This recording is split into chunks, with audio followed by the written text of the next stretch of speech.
បើគេថាការខ្ញុំនៅក្មេងយើងលេងជាមួយនឹងឡានជ័រឥឡូវយុវជនខ្មែរយើងមិនមែនលេងជាមួយនឹងឡានជ័រទេគេលេងជាមួយនឹងយន្តហោះហើយយន្តហោះប្រភេទហ្នឹងគាត់បានកែច្នៃលេងដោយខ្លួនឯងគឺថាគាត់បានទិញម៉ូទ័រក៏ដូចជាតេឡេមកពីក្រៅប្រទេសមកដើម្បីកែច្នៃខ្លួនឯងអញ្ចឹងខ្ញុំក៏មានតេឡេមួយដែរខ្ញុំក៏បានចង់ធ្វើជាមួយនឹងយន្តហោះធម្មតាដើម្បីធ្វើជាបទពិសោធន៍អញ្ចឹងមុននឹងខ្ញុំធ្វើជាមួយនឹងហើយក៏បានតែសួរ ChatGPT ដែរអញ្ចឹងក៏បានសួរ ChatGPT ថាតើសម្បកគេអាចធ្វើយន្តហោះបានទេ ChatGPT ក៏បានប្រាប់ថាมันអាចធ្វើបានទេដោយសារតែសម្បកគេมันអាចពុតទៅជារាង aerodynamic បានអញ្ចឹងសូម្បីតែ AI ក៏បានប្រាប់ថាมันអាចយកសម្បកគេហ្នឹងទៅធ្វើយន្តហោះបាននោះទេអញ្ចឹងខ្ញុំក៏មិនប្រកាសនោះដែរខ្ញុំក៏បានសួរជាមួយនឹង AI ម្ដងទៀតក៏បានសួរថាតើប៉ុន្មាន%ដែលយើងអាចយកក្រដាសអាខេធ្វើជាយន្តហោះបានអញ្ចឹង AI ក៏បានប្រាប់ថាបើសិនជាយើងមានបទពិសោធន៍ឬក៏មានគំរូដើមហ្នឹងអាចធ្វើបានចាប់ពី30ទៅ50%បើសិនជាយើងមានទេពកោសល្យក្នុងការធ្វើអាចធ្វើហោះចាប់ពី70ទៅ90%ហើយបើសិនបើយើងមិនមានបទពិសោធន៍ក្នុងការធ្វើយន្តហោះនោះទេគឺថាមានលទ្ធភាពភាគរយនឹងចាប់ពី10%ទៅ30%អញ្ចឹងយើងនៅតែមានសង្ឃឹមចឹងក្តីទាំងឃើញរបស់យើងនៅតែមានចាប់ពី10%ទៅ30%ឥឡូវខ្ញុំមកដល់កន្លែងរកសម្បកគេថានៅតំបន់នេះវាមានកន្លែងចោលសម្បកគេចំនួន2កន្លែងអញ្ចឹងកន្លែងនេះគឺថាអត់មានសម្បកគេទេសម្បកគេនឹងមានទីទួយបំផុតហើយក៏មានសម្បកគេដែលក្រាស់ៗផងដែរមិនមានសម្បកគេដែលខ្ញុំត្រូវការនោះទេចឹងនៅទីនេះក៏មានលក្ខណៈងាយស្រួលផងដែរកដាគេមិនបានជួញដូរឬក៏លក់ដូរអីនោះទេបើយើងចង់ត្រូវការយើងមិនអាចបរននៅទីនេះបានប៉ុន្តែយើងមិនអាចយកច្រើនបានទេបើយើងចង់បោះចោលយើងអាចបោះចោលបានក្នុងលក្ខណៈប៉ុន្មានក៏បានដែរបើមិនយើងចង់យកគឺថាយើងអាចយកបានក្នុងលក្ខណៈមួយតិចតួចបើយើងយកច្រើនចឹងណាគឺថាគេនឹងមានគេមកថែឲ្យចឹងណាចឹងហើយគេថាដោយសារតែកន្លែងនេះវាអត់ស្គាល់មានសម្បកគេដែលយើងត្រូវការនោះទេដោយសារតែសម្បកគេមានផងដែរប៉ុន្តែជាប្រភេទសម្បកគេដែលក្រាស់ហើយនឹងធ្ងន់ចឹងយើងមិនអាចយកធ្វើជាមួយនឹងយន្តហោះបាននោះទេចឹងកដាគេដែលយើងត្រូវការយកធ្វើយន្តហោះគឺថាកដាគេដែលស្រាលហើយនឹងរឹងចឹងយើងត្រូវទៅមកកន្លែងនេះដើម្បីរកជាមួយចឹងខ្ញុំមកដល់មួយកន្លែងនេះគឺកន្លែងនេះគេមានសម្បកគេច្រើនមែនទេអញ្ចឹងរើសបានតាមចិត្តអញ្ចឹងខ្ញុំក៏បានរើជាមួយនឹងសម្បកគេមកសន្ទុះក៏បានជាមួយនឹងសម្បកគេមួយដែលខ្ញុំត្រូវការអញ្ចឹងខ្ញុំមើលទៅគឺថាសម្បកគេក៏មានច្រើនមែនទេអញ្ចឹងចង់យកតាមស្ថានណាក៏បានតែបានក្រាស់វែងខ្លីអីមានតាមចិត្តតែយើងចង់បានហើយទៅដល់សម្បកគេដែលខ្ញុំចង់បានមិនមែនជាសម្បកគេដែលក្រាស់នោះទេចង់បានសម្បកគេដែលស្ដើងហើយនឹងវានឹងរឹងដើម្បីងាយស្រួលក្នុងការពុតទៅជារាង aerodynamicចឹងនេះសម្បកគេធម្មតារបស់យើងមានស្ថានបែបនេះបើថាយើងពុតទៅជា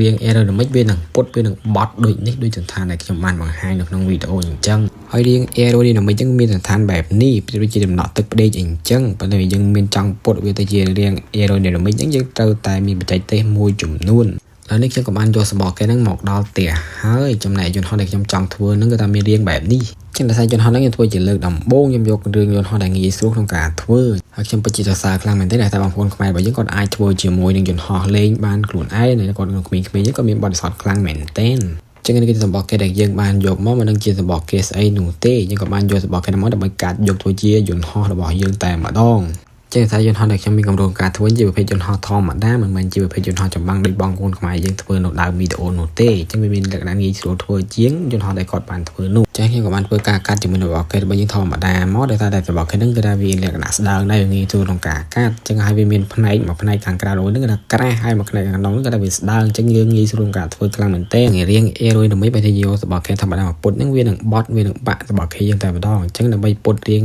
aerodynamic បានយើងត្រូវបកសម្បកគេមកផ្នែកខាងក្រៅចេញដើម្បីឲ្យយើងអាចពុតជាមួយនឹងរាង aerodynamic បានអញ្ចឹងនៅពេលដែលបកចេញហើយគឺថាយើងអាចពុតជាមួយនឹងរាង aerodynamic បានដោយសេរីអញ្ចឹងយើងក៏បានមើលហើយគឺថារបស់គេដែលយើងបានហែកចេញផ្នែកខាងក្រៅគឺថាវាស្រាលជាងមុនតិចដែរណាចឹងមិនមែនសុទ្ធតែសម្បកគេអាចហែកផ្នែកខាងក្រៅចេញបានដូចទៅក្នុងវីដេអូរបស់ខ្ញុំហែកនេះទេទើបថាខ្ញុំរើសជាមួយនឹងសម្បកគេត្រូវយើងអាចហែកជាមួយនឹងផ្នែកខាងក្រៅចេញបានយ៉ាងងាយស្រួលចឹងហើយគឺជារាង aerodynamic ដែលយើងត្រូវការអញ្ចឹងយើងមុននឹងយើងពុតវាទៅជារាង aerodynamic ហ្នឹងយើងត្រូវយកសម្បកគេរបស់យើងហ្នឹងយកមកហែកផ្នែកខាងក្រៅទាំងពីរដោយសារតែឆ្លាតរបស់យើងត្រូវធ្វើទាំងសងខាងណាអញ្ចឹងមួយខាងយើងដាក់សម្បកគេមកផ្ទាំងហើយមួយខាងទៀតយើងដាក់ជាមួយនឹងសម្បកគេមកផ្ទាំងទៀតអញ្ចឹងនៅពេលយើងបកហែកផ្នែកខាងក្រៅនៃសម្បកគេហ្នឹងចេញហើយយើងនឹងមានសម្បកគេធម្មតាមួយដែលអាចពុតជាមួយនឹងរាង aerodynamic បានអញ្ចឹងរាងប្រភេទនេះយើងអាចយកទៅធ្វើជាមួយនឹងលំហូរនៃខ្យល់បានដោយសាររាង aerodynamic យើងត្រូវធ្វើជាមួយនឹងលំហូរនៃខ្យល់អញ្ចឹងដោយសារការធ្វើយន្តហោះរបស់ខ្ញុំជាលើកដំបូងវារាងរអាក់រអួលបន្តិចហើយសូមអធិស្ឋានផងអញ្ចឹងស្លាបរបស់យើងត្រូវដាក់ជា2ជាប់គ្នាចិត្តជាមួយនឹងกระดาษគេរបស់យើង2ផ្ទាំងអញ្ចឹងមកបន្ទាប់មកហើយយើងនឹងចាប់ផ្ដើមធ្វើជាមួយនឹងគ្រោងឆ្អឹងនៃស្លាបរបស់យើងត្រូវការកាត់ជាមួយនឹងกระดาษគេដែលមានរាងដូចជាដំណក់ទឹកផ្ដេកអញ្ចឹងហើយយើងចាប់ផ្ដើមយកវាមកដើម្បីផ្គុំចូលគ្នាដើម្បីទៅជារាង aerodynamic ដើម្បីនឹងធ្វើជាស្លាបរបស់យន្តហោះហើយនេះគឺជាយន្តហោះគំរូទី1ដែលយើងធ្វើចេញពីសម្បកគេផងដែរមុននឹងយើងធ្វើជាមួយនឹងគ្រោងឆ្អឹងនៃសម្បកស្លាបយន្តហោះហ្នឹងយើងត្រូវការកាត់ជាមួយនឹងกระดาษគេមួយដើម្បីកាត់ទៅជារាង aerodynamic យើងជាងដំណក់ទឹកហ្នឹងជាលំហូរនៃខ្យល់ហ្នឹងយើងកាត់ទាំងមកហើយតែបើយើងដាក់ជាមួយនឹ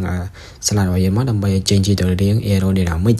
ចឹងនេះហើយគឺជារៀងដែលខ្ញុំចង់បានចឹងរៀងនេះគឺជាប្រភេទរៀងដែលមានលំហូរខ្យល់ខ្លាំងអស្ចារ្យដែលងាយស្រួលក្នុងការធ្វើឲ្យយន្តហោះរបស់យើងតោងឡើងទៅលើមេឃហើយនេះគឺជាគំរូគ្រោងឆ្អឹងស្លាបយន្តហោះរបស់ខ្ញុំឥឡូវយើងក៏បានកាត់ជាមួយនឹងគំរូគ្រោងឆ្អឹងស្លាបជាច្រើនទៀតដើម្បីដាក់ជាមួយនឹងស្លាបយន្តហោះរបស់យើងដើម្បីផ្គុំចូលគ្នាទៅផ្លាច់ជាស្លាបយន្តហោះមួយផ្ទាំងហើយនេះគឺជាផ្នែកមួយចំហៀងនៃស្លាបយន្តហោះរបស់យើងមួយខាអញ្ចឹងយើងចាប់ដាក់បិទជាមួយនឹងកៅធម្មតាមកយើងចង់បិទជាមួយនឹងកៅទៀនក៏បានបិទជាមួយនឹងកៅជាសាសក៏បានដែរយើងបិទកៅមួយណាក៏បានឲ្យតែវាជាប់ចឹងក៏ខ្ញុំបិទជាមួយនឹងគ្រោងឆ្អឹងនៃស្លាបរបស់ខ្ញុំហើយខ្ញុំក៏បានបិទជាមួយនឹងផ្នែកខាងលើនៃសម្បកកែរបស់យើងទៅធ្វើជាមួយនឹងស្លាបរបស់យើងហ្នឹងយើងបានជាមួយនឹងពីរផ្ទាំងហើយបញ្ជាក់បងប្អូនមកដែរថាស្លាបយន្តហោះនេះយើងត្រូវធ្វើឲ្យមានទម្ងន់ដូចគ្នាប្រវែងដូចគ្នាទំហំនិងទទឹងអីបដ ாய் ប្រវែងដូចគ្នាទាំងអស់มันអាចធ្វើវាចែវគ្នាបាននោះទេបើយើងធ្វើចែវគ្នាទៅអាចយន្តហោះនឹងផ្អៀងឬក៏ចែវមួយចំហៀងនៅពេលដែលវាហោះឡើងទៅលើមេឃហើយគេថានៅក្នុងវីដេអូនេះខ្ញុំធ្វើយន្តហោះបានប្រហែលជា 10% ទេដោយសារតែយើងធ្វើបានត្រឹមតែស្លាបចំនួន1គូនោះទេអញ្ចឹងដោយសារយើងមិនតបានធ្វើជាមួយនឹងតួឬក៏គ្រោងឆ្អឹងនៃ